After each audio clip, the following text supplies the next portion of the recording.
ang dating Pangulo ng Bansang Pilipinas na si Tatay Digong. Pero bakit anya hinayaan daw ni former President Rodrigo Roa Duterte na pumunta sa pagdinig ng Quadcom kahit mag-isa lang siya?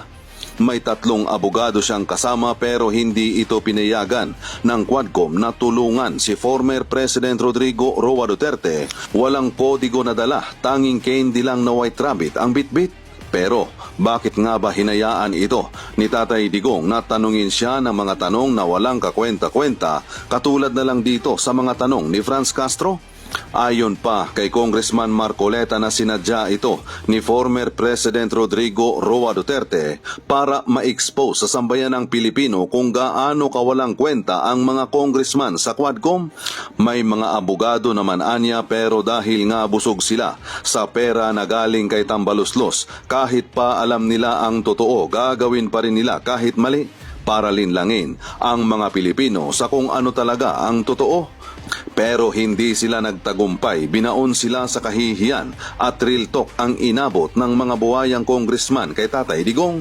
Partida, matanda na si Tatay Digong at 80 years old na siya ngayon, pero ang memorya niya pagdating sa batas nakakabilib pa rin. Diniscuss din ni Congressman Marcoleta kung ano ang mali at halatang sinadyang gawin ng Quadcom. Komento pa nga ng mga netizen na galing mo sir, lalong lumawak ang aking kaalaman. Totoo nga na pinagkaisahan ang ating mabuting former President Rodrigo Roa Duterte. Siya lang ang nagtatanggol sa sarili niya sa Quadcom, pero napaka-smart pa rin ni Tatay Digong. Sa edad niya, isa laban sa unlimited na tanong kinaya niya. Isa sa magandang na idudulot ng social media ngayon ay nabibigyan ang halos lahat ng tao ng akses sa mga pangkasalukuyang nangyayari sa ating bansa. Malaking tulong ito lalo na sa paparating na eleksyon dahil nakikita natin ang tunay na mga layunin ng mga kandidato, kung karapat-dapat ba silang ihalal. Kaya maging matalino po tayo sa pagpili ng iboboto.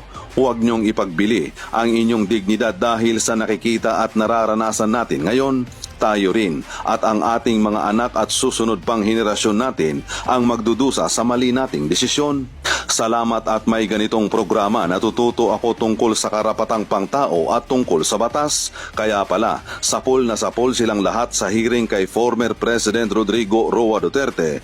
Kulang sila sa pag-aaral at pag-uunawa tungkol sa batas. Ang mga Quadcom, sila tuloy ang nalagay sa kahihiyan. Grabe maliwanag pa sa sikat ng araw ang mga paliwanag ni Congressman Rodante Marcoleta.